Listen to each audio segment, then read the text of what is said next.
Chicago Tomahawk. I'm Mike, and today I'm going to go over some news from the Blackhawks. I'm going to go over their latest game versus Vegas, and I'm just going to talk a little Blackhawks, talk on some of the Facebook sites. They've been saying, some rumors and stuff about the Blackhawks. I wanted to get into that a little bit, but it's going to be a short one. There's only been one game since our last podcast, and there's one game left, and that's them playing Buffalo tonight.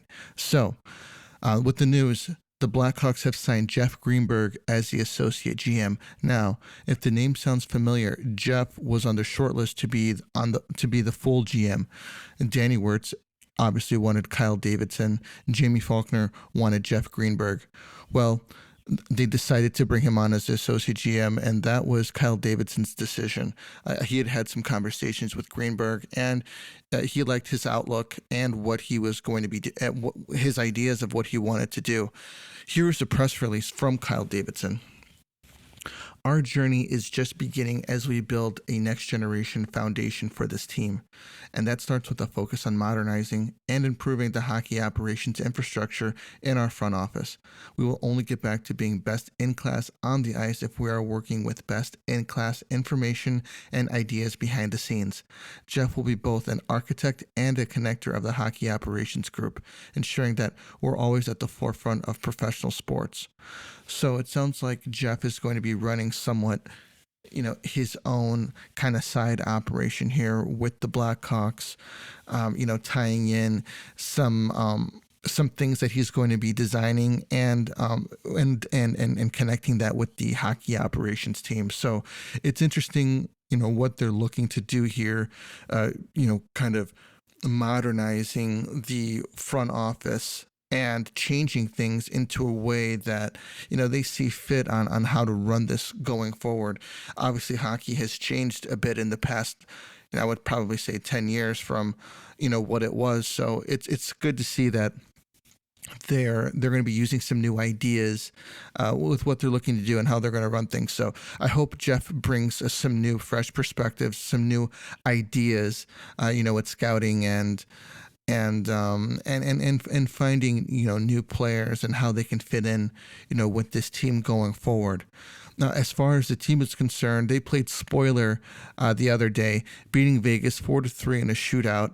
That seems to be their MO at the end of the season here. They knocked the Sharks out of their playoff contention, and then the next game that they played with the Sharks, they lost 4-1, which is kind of funny. So they did this again versus Vegas. Vegas has been a team that was, essentially going to be a playoff favorite. I wouldn't say a cup favorite, but definitely a playoff favorite. They went in all in, getting Jack Eichel. Jack Eichel had his surgery, came back really quickly from that surgery that had kept him out for quite a while. Ironically, Tyler Johnson had that same surgery, which it seems to be a success. That's kind of a big deal because it had never been done on an active NHL player before. And it has now on two that I know of, and both players seem to be playing well, and doesn't seem to have any hindrance from this surgery. So we got 2 goals from Taylor Raddysh in that game, which is really great because I really like this guy. I think that he has a lot of upside. He was playing fourth line minutes when we got him in that trade for Brandon Hagel. I think that he brings a lot to the table. Kind of, I don't want to say underdeveloped player, but maybe a player that didn't get much time playing on that Tampa Bay Lightning team. And he could get an opportunity to play maybe some top 6 minutes with the upside that he's got. I think he's got 11 goals and 11 assists this season, and that's playing bottom line minutes. So I'm looking forward to seeing this guy and seeing him develop. Caleb Jones had 1 goal. Caleb Jones, he came in this trade. I think that he was kind of the sweetener piece to get Seth Jones during the offseason last year. I like the guy, man. I think that this guy I think that he's a good player. I think that he gets overshadowed a bit because of his name, because he's Seth Jones's brother. But I think that he has some upside. I'm not sure if he's better than a third, top, second line pairing type of player. But I do like what I see from him, and I think that he has more development to come. So I think that he's going to have a lot of competition in camp next year, and we'll see how that plays out. Sam Lafferty is another player that I like. He had 2 assists in this game. He just seems to be a man on a mission. And to be honest with you, this guy is looking for a roster spot. He's definitely playing for a roster spot. He has not lacked energy, and I think that he's got some upside too. Another underserved prospect with Pittsburgh we got in the Nylander trade, which I think that we absolutely. Yeah, we got a player that plays every night, for Nylander, which is pretty incredible. Great. That was a great trade, by the Blackhawks on that one. I really like Lafferty. I'm curious to see how he develops over the summer and what he turns out in camp next year. And the curious case of Philippe Kurashev, who got 1 assist. I just don't know what to say about Kurashev. I think that he's got a great upside, but he kind of disappears a lot. He gets benched and he comes back and has a big game. I don't know if the consistency is there, and I'm not sure if it's because he's the type of player who needs to play top line minutes but doesn't have the talent to play top line minutes. But I don't know. I don't know what we're going to do with this guy. And Tyler Johnson had the shootout winner, had a nice top shelf goal to seal the deal. Blackhawks win 4-3 against the Golden Knights, a team that has really kind of had their way with the Blackhawks. And, it's just, it really is a shame. At one point the Golden Knights were $14 million over the cap, and they needed to get some players off of IR to try to make this run to go into the playoffs. Robin Lehner got hurt, and he's out for the season right at the end of the season. So that really hurt their chances. And it's really unfortunate because Lehner was supposed to be their number 1 goalie that was going to backstop them in the playoffs and hopefully to a Stanley Cup. And that wasn't the case. Marc-Andre Fleury, who they traded for practically nothing to the Chicago Blackhawks, has been flourishing in Minnesota, really being a solid net front presence for them. And look at the turmoil that Vegas is in. To be honest with you, I don't see how the GM keeps his job. After this season, they had such big hopes there, to win a cup. This is their first year not making the playoffs in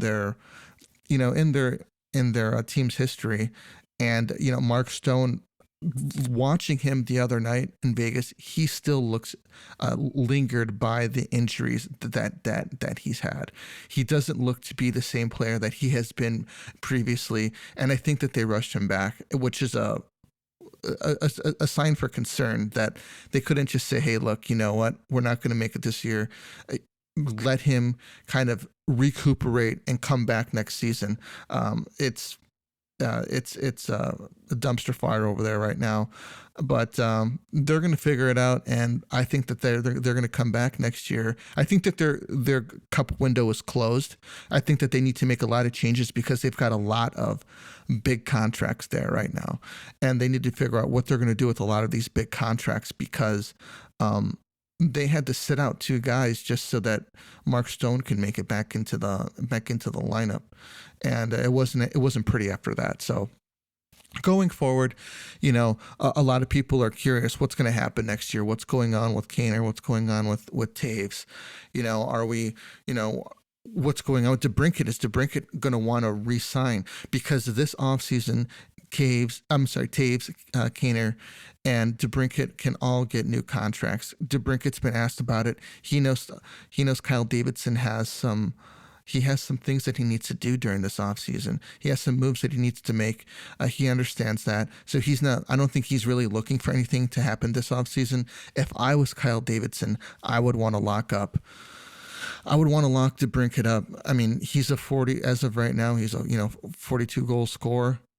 He's a guy who can put the puck in the net, obviously. He's a successful hockey player. He's not a flash in the pan, and he's going to need a contract.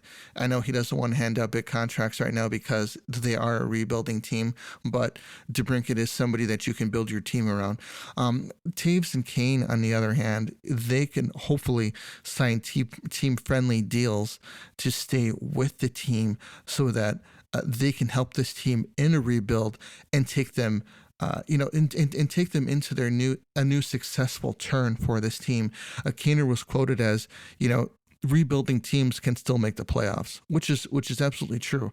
He used the Kings as an example and the Rangers as another example.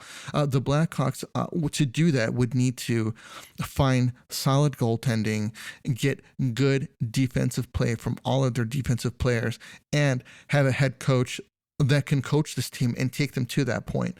Now, Derek King, on one hand, a lot of people think that he's not the guy. It came out in a Chicago Tribune article that King was not allowed to make changes to the system that Colden had developed for this team. So I think that he's been handicapped in a way. I don't think that he has been a coach that has been able to put his thumbprint on what this team could be. Is that something that the Blackhawks want to do, though, going forward? I'm not sure if that's it. I think that maybe he could have been just a place setter just so that they can get through this season, so they can get a head coaching a head start in who they're looking to have. Matt has mentioned that Rick Tocchet could be a frontliner for the Blackhawks head coaching position. Now, Rick Tocchet is what I think a Rod Brindamore type of coach. He's a hands-on a guy that is I want to say very strict, but somebody that you kind of don't fuck with, and can kind of get some discipline onto this team and get them competing night in and night out. Is he the type of coach that can take them into the playoffs and to the Stanley Cup? I'm not sure, but he's the type of coach that I think could be successful for the Blackhawks, giving them an identity and giving them something to play for. I think that King has done an admirable job from what he's gotten. I think he's kind of been set up for failure in a way by the organization, but I think that I think it's been admirable what he's been able to do. As far as the players are concerned, I think that there might be some turnover this year. I don't see how I mentioned Khrushchev earlier. I don't see him fitting in with the team going forward. I don't think that he has what it takes to crack the lineup night in and night out, especially with guys like Sam Lafferty that are kind of willing their spot onto the team. Obviously, Lafferty has talent. He has some raw talent that he needs to kind of focus and maybe does he have a shot? Can he shoot? Is he a playmaker of sorts? Because I've seen him shoot. I've seen him try to playmake, try to see what type of player he can be. And I don't think Khrushchev is in the same boat as a player like Lafferty or Raddysh, or what kind of moves that Davidson is going to make this offseason. What about the goalie position? Lankinen's his development this season has been so underserved because they were riding Marc-Andre Fleury so hard. Is Lankinen going to be the guy? If he's getting consistent starts, is he somebody that can step into this goalie position and bring this team into a new era? I'm not sure, man. Drew Comesso is at least 2 years away, so they may need to find a guy who can backstop with Lankinen and be a tandem with them, with Lankinen getting a majority of the starts. This is what I'm saying, if this is what they're going to do going forward, unless they pick somebody up in this offseason. I'm not sure, who's going to be available, but that's if they want to go with Lankinen. Are they going to go with Delia? Lankinen Delia, backstop type of thing. I'm not sure if Delia has what it takes to be a NHL starter. I think that the guy can be a great AHL player, but I don't think that he is an NHL starter or NHL backup, really. I mean, he's played some good games, but it seems to be a lot of the same with him. Soderblom who's playing in Rockford right now. I mean, he shows some potential, but once again, he is not somebody that is NHL ready right now. So it could be hard times next year, especially if the Blackhawks are looking to just bring some players up, let them develop in the system, and kind of just write out a rebuild. That could be what we're looking at for next season. It could be looking at Kane and Taves sticking around to show these guys how to be professionals. Looking at Taves and Kane compete night in and night out, even though that this team is out of it, is leadership from these guys that we need to show the rest of this team that, we're not going to just call it in. We're professionals. We're paid to play, and we're going to play hard, whether we're in a playoff position or not, night in and night out. And they've been doing that.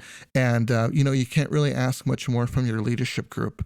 So that's kind of what I've got going forward, especially what I've been hearing from some of the rumor mills on social media, specifically some Blackhawks groups. So let me know what you think, guys. We really appreciate it. We're going to be releasing releasing podcasts. We're going to be covering the playoffs with our first podcast, probably releasing on Monday or Tuesday. We might be changing up the release schedule for the playoffs, maybe switching to Monday releases, just so that we can get you, up to date weekend information. It also depends on the schedule too. So we'll see. Stay posted. If this is your first time listening, thank you for listening. If you are a recurring listener, thank you. We really appreciate. Hit the subscribe button if you haven't, and we'll catch you on the next one. This is the Tomahawk, and we're out here.